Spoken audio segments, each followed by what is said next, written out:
Hey everybody, it is me, Lenora from It's a New Dawn, and I'm going to say it again because I don't know who's watching, how often, how many podcasts you've seen, but I'm doing this all myself. I'm very proud of myself. I am not very good with technology, but it was something my heart told me to do, and I have been just reaching out to people. People have been reaching out to me to tell their stories to me. So I feel really honored about that.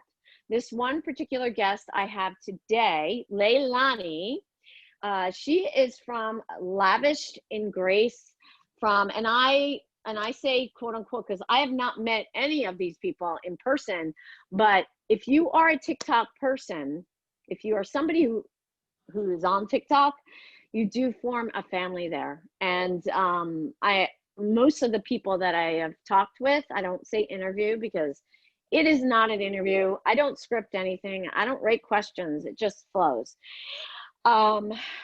Everybody I've met from there has said that TikTok has almost really literally changed their lives through, I talk about the pillars of health and wellness, and those two of them are community and support. Support is so important in well-being, and people find that on TikTok, and I'm going to ask you, Leilanie, what you think about that too. But this woman, I'm not going to even tell you the whole story. I'll give a little snippet.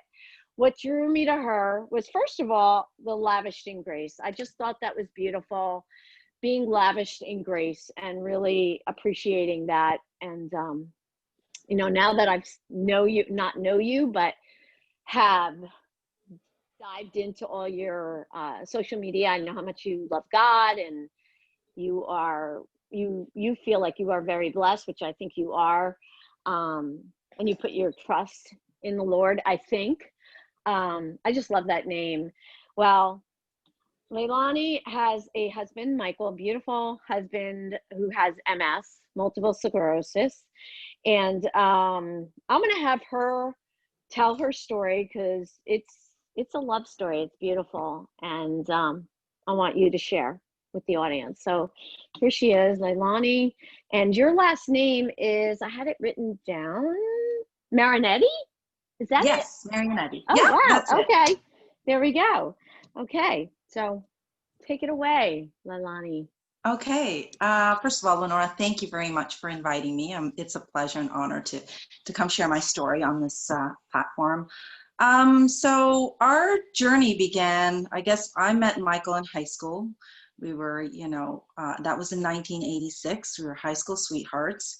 And he was this little rambunctious kind of guy. I kind of met him through, I was going to school, and after school, I wanted to go to my girlfriend's house, and here we were walking down the street, and a couple of guys behind me knew my friend Michelle, and one of them was Michael, who yelled out, Michelle, who's your friend? And that's how I met him.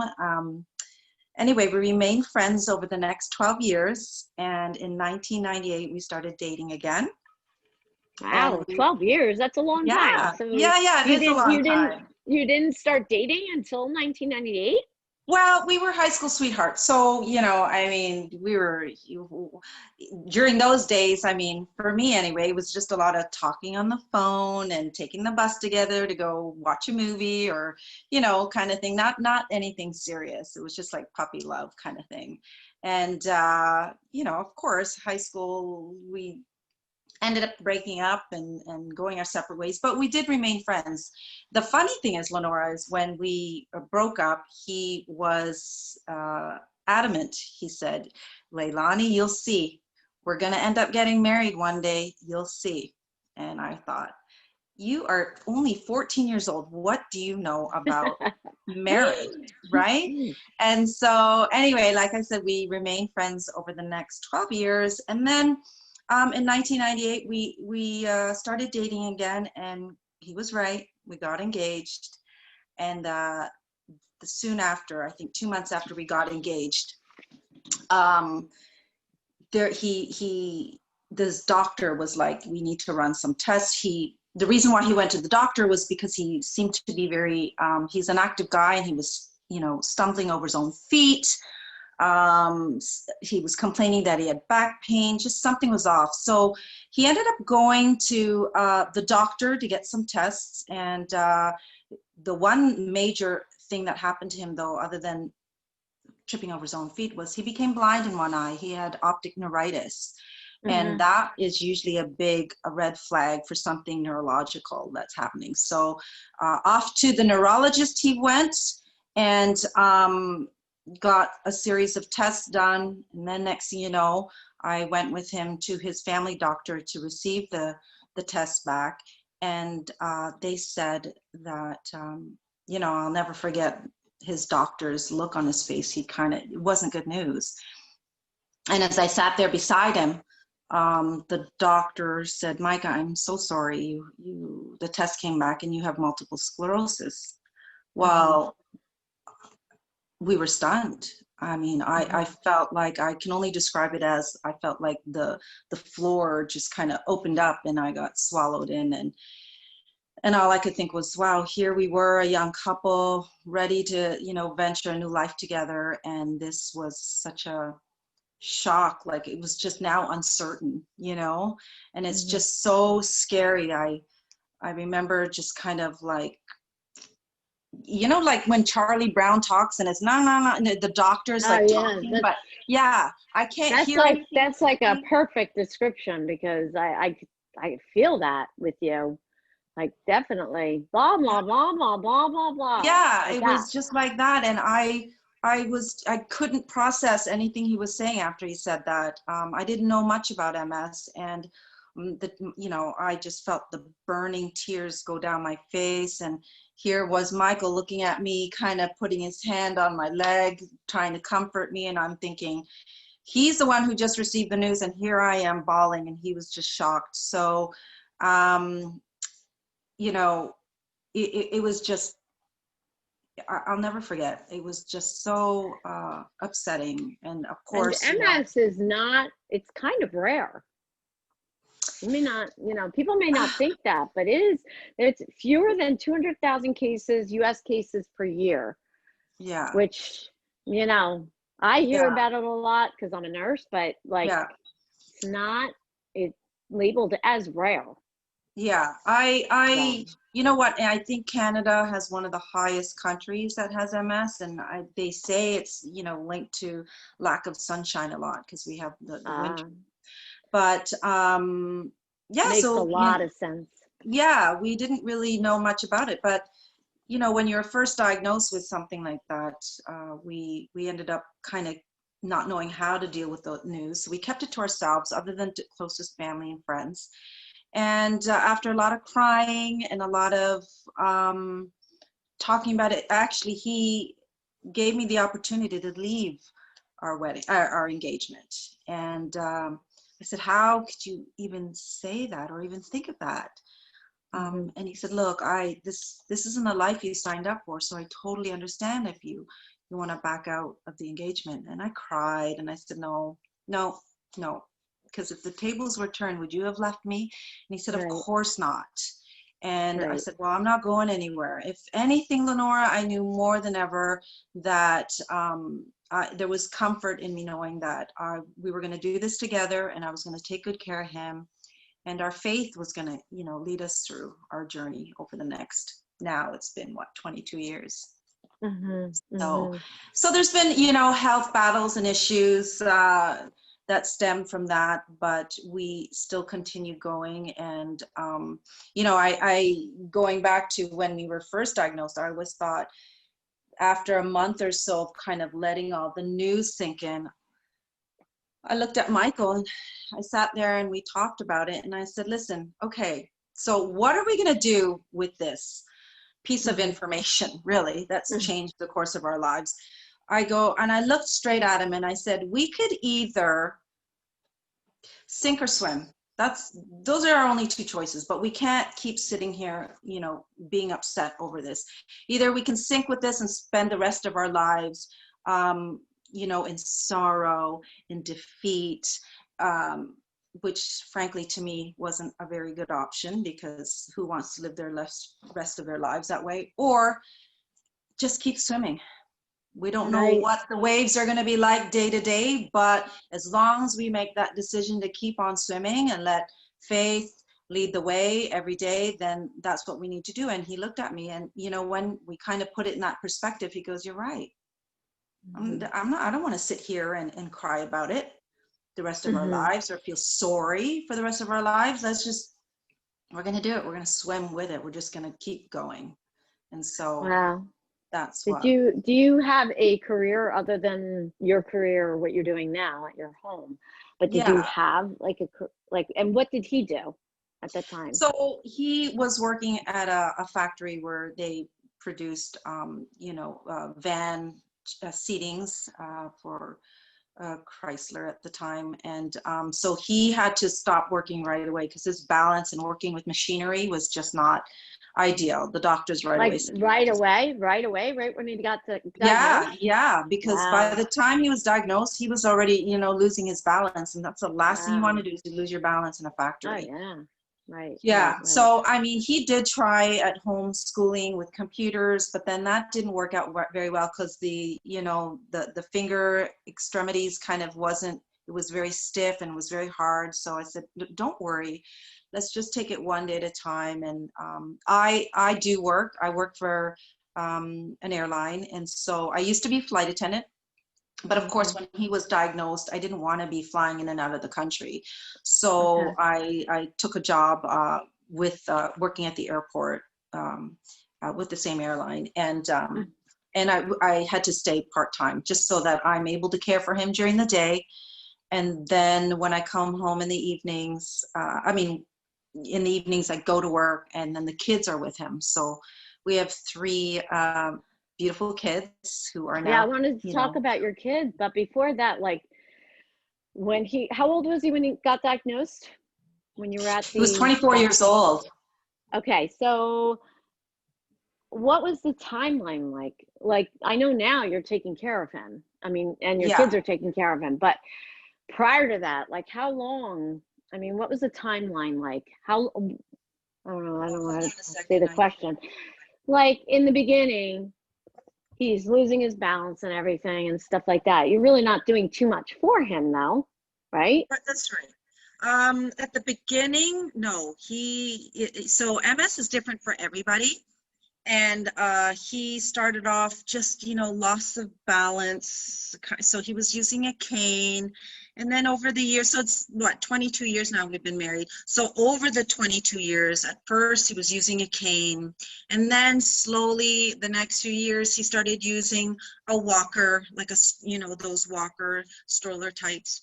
And then from a stroller, now whenever we traveled, or if we were going to go to the mall or grocery shopping, he'd have to use a wheelchair for Yeah. outside. And the next thing you know, he'd have to start using a wheelchair around the house. Mm-hmm. And then so that was like that for a while. And then I would say over the last 6-7 years, he's been like full on, I'd say 10 years full on in a wheelchair. And only in the last few years now, 5 years, I'd say he's like bedbound. Wow. Yeah. Did you ever feel like maybe we shouldn't have kids? Maybe, was that ever a question, having children? The funny thing is his neurologist actually said, I would suggest that you don't have children because stress is a major factor that sets off, side effects with people who have MS.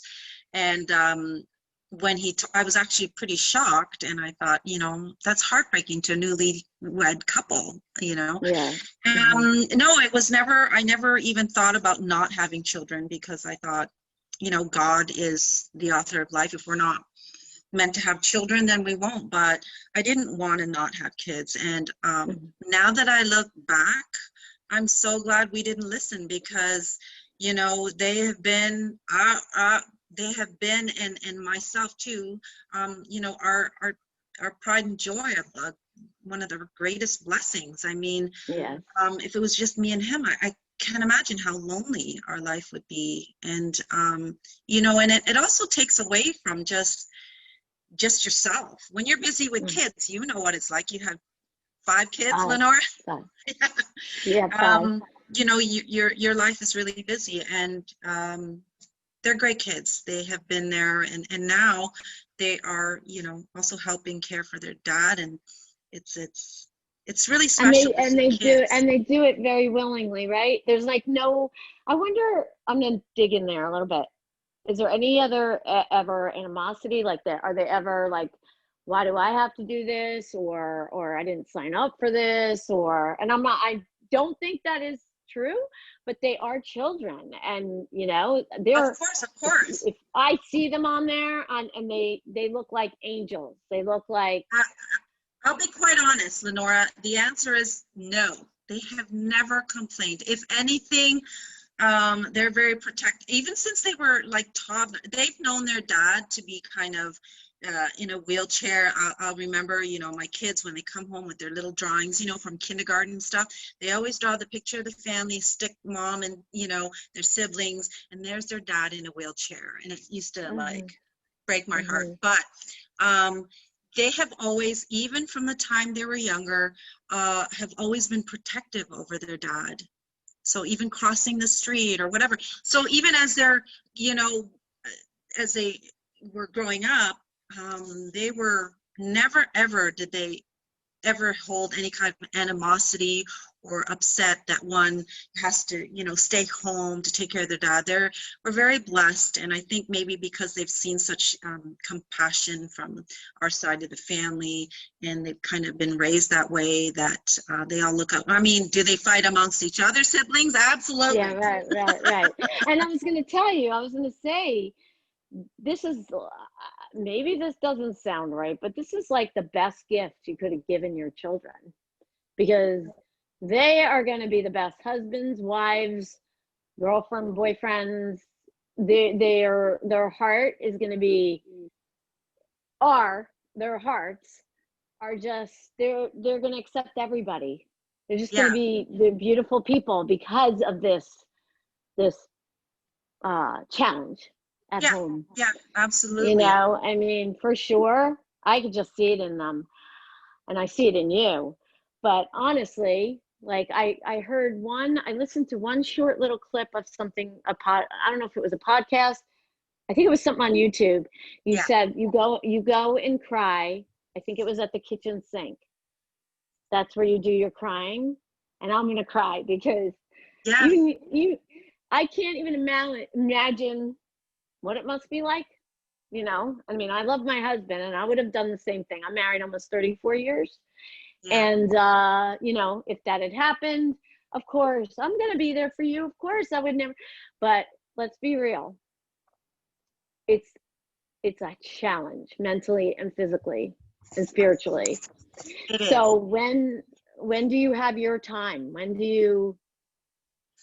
Well, you know, I'm still trying to figure that out, because, you know, when you're caring for somebody who relies on you 24 hours a day, it used to be so, you know, over the years, I was able to go and have my yoga, you know, 1 hour yoga, or go out and work out. I can still leave him. But as, you know, as his disease progressed, you know, we're always constantly having to adjust. And so even for me, having to learn how to adjust me time is still a challenge to this day.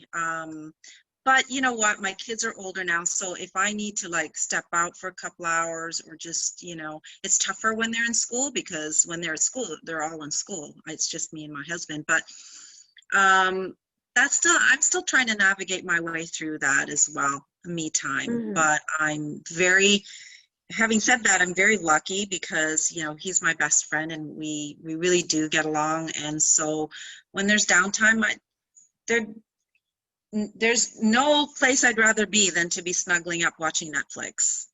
And With him. Yeah, right? Yeah. Like your TikToks, and I just, you know, stupid me, I'm like assuming, what do you mean you're not on TikTok, everyone? Anyway, you go to TikTok and you see your, but you know, you can't go by social media either, because not everybody's gonna post their quote unquote bad things on there. But your love it just shines right through for you, for each other. Uh, It is just so heartwarming what you put on there. It's funny. There's lots of funny things. You do a lot of funny skits.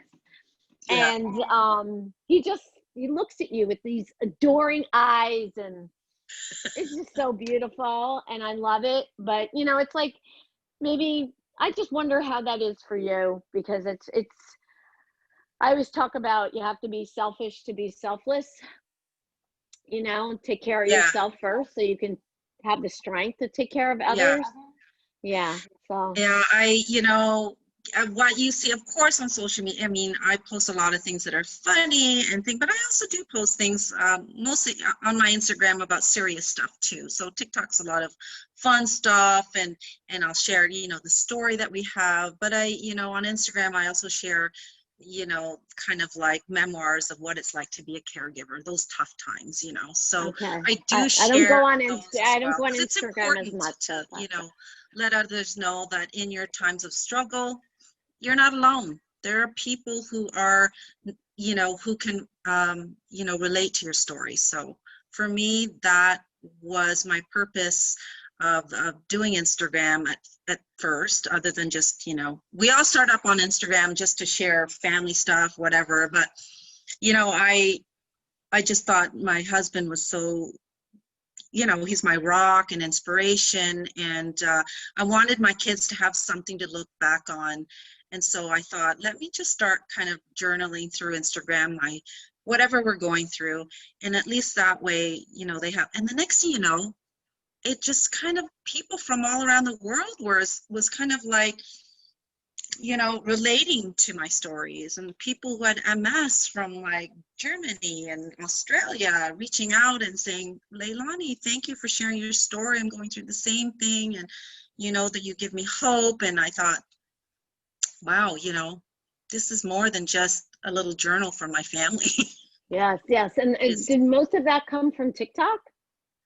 Everybody. Yes. So Instagram, when I joined TikTok, it was crazy. Yeah, it just all of a sudden it went from 500 followers on Instagram, and then when I started doing TikTok, they all went over to Instagram, and now it's like almost like over 5,500 followers. Right, so. But you have over 159,000 followers on TikTok. On TikTok, So, yeah. And I wanted to ask you, I think I've asked a couple of people this, with the huge followers. Does it help you out? I mean, I know you have all your links on there. Are you getting help? Because I know you have some links, and I just want everybody to know this too. I'm going to put my TikTok followers are like amazing. Am I getting help? Absolutely. Like, as far as those links that I have there. So this is how this all started. So over the years, over 22 years, people have constantly asked, family and friends have always asked, Leilanie, what can we do to help you? We'd love to help you out. What do you need? And blah, blah, blah, and this and that. And I thought, when our house had to be renovated, because my boy, who was only at the time, 14 years old, we could not lift my husband out of bed and into his wheelchair and outside the house. Our house was not wheelchair accessible. So it took a good kick in the butt. A few of my friends and family members were like, you need to set up a GoFundMe. And I was like, no, I don't know. It just doesn't feel right to ask people for money. And she's like, look, you and your boy's back is at stake. You cannot, you need to put your pride away. And if it's there for people who want to help. You're not forcing anyone to help. So I said, okay. So I did it reluctantly. And I was so emotionally, like, I couldn't believe the amount of support, even not just from my family, amazing family and friends, but people from, I didn't even know, from social media were all of a sudden helping us. They were putting money towards donating to help us get our home wheelchair accessible. And and then we are now trying to get our van, we're trying to get a vehicles to be accessible as well, because that's our biggest thing now, is having to get them in and out. of the house Mhm. into a vehicle. So I set that up, and also, you know, an Amazon wish list for Michael. And so going back to your question, it's amazing how people want to help, and whether they go to his Amazon wish list and give him, you know, supplies that he needs for the month. It's been such a blessing. But yeah, I am so touched by the kindness of people. Like, humanity is such a powerful thing. You know, the kindness and goodness of people is just so, I'm touched, honestly. And so I have met, I haven't personally, I wish one day to meet some of these Right. amazing people, but I'm inspired by the hearts of people who show so much compassion for a I know, family. that's what I feel like. I feel like that, you know, it's not all about followers on TikTok, but I was so happy with the amount of followers you have, because I kept thinking, even with my measly 7,000, over 7,000 people that follow me, and I appreciate each and every one of them, Yeah, the fact that you need help, how nice the people are to me.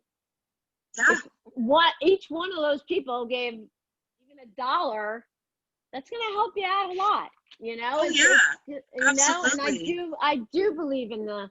I always look at the good. That's why I never talk. On my lives, I never talk politics. I never talk religion, because I'm just all about love and kindness and support, and that's it. And there's a lot of that on TikTok. There's the other way too, but you know what? It's what you choose to see and look at, you know? And I agree with you 100%. I'm so happy that you are getting help on there. Makes me really happy.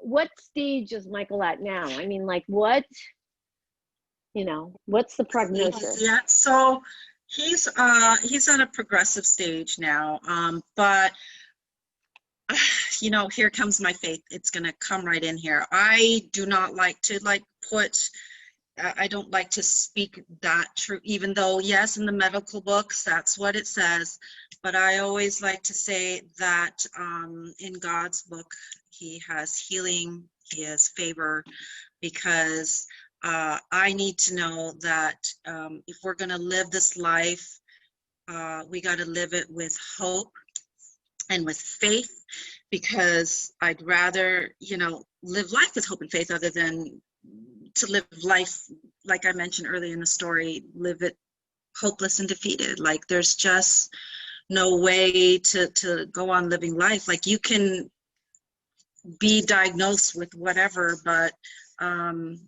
you still got to live life, whatever. If your days are numbered here on earth, live each day fully. So Yeah. that to me is what's important for Michael. Do we keep trying to, you know, I don't know if you saw my TikToks or in Instagram, but we try every day to get him to be, you know, do motor finger skills, you know, those exercises, Yeah. dexterity Hmm. exercises, and we get him to exercise his legs. I mean, I think those are all good. Some doctors or some people will tell you right off the bat, that's not going to help. Well, you know what? I gotta try. We gotta do something. I agree with you 100% with We that. gotta try. We Uh, gotta do something, because even if nothing happens, at least we've tried. You know, yes. we've tried. Yes, and I agree with you 100%. Is there anything else you'd like to share with the audience, the listeners? You know, anything else? Any part of the story you want to continue Um, with, share with? you know, my hope is that by sharing my story and by sharing difficulties and challenges, that, you know, there is still so much joy. And if you have faith, um, it's very possible to just keep going and not to give up. I love that. Thank you so much. And I really appreciate you taking the time out from your busy day to sit and talk with me. We went back and forth, and she's a busy lady, and she got back to me You know each what? Thank time. you for having me. It was such a pleasure. Oh, you're so welcome. And I'm going to put your link underneath on the show notes. Please, everybody, help this beautiful family out, and just hang out for 1 second. I Yeah. give out my Google number, everybody. So anybody who would like to be on the show, hashtag time to tell your story, hashtag every story is important, or just want to give me feedback about the podcast, or you just want to chat with me, hey, 609-429-4058. I'm going to leave that in the show notes, and you'll find all my links there. I do talk about the Rawr Bar, RAWR. I am not sponsored by this bar. I'm an ambassador and an affiliate. I just believe in it 100%. It's the only packaged good I eat. It is owned by, the company is owned by a young couple, Jake and Rachel, out of Minnesota. 10% of all their net proceeds go to feed the hungry children worldwide. It's a vegan bar, but any diet can eat it. It is protein packed, 19 to 21 grams for each bar. And organic ingredients, 11 to 13 net carbs, no artificial sweeteners. Put together by coconut oil, which is really good for the brain, sweetened with coconut nectar and blackstrap molasses, a little bit of Himalaya salt. If you are going to buy from the company, please do so with the affiliate link that I'm posting in the show notes. It helps me and it helps them. On that note, thank you, Leilanie, for joining me. I so appreciate it. And I wish you a lot of love and good health. Okay? Thank you so much. Thank you. All right. You're welcome.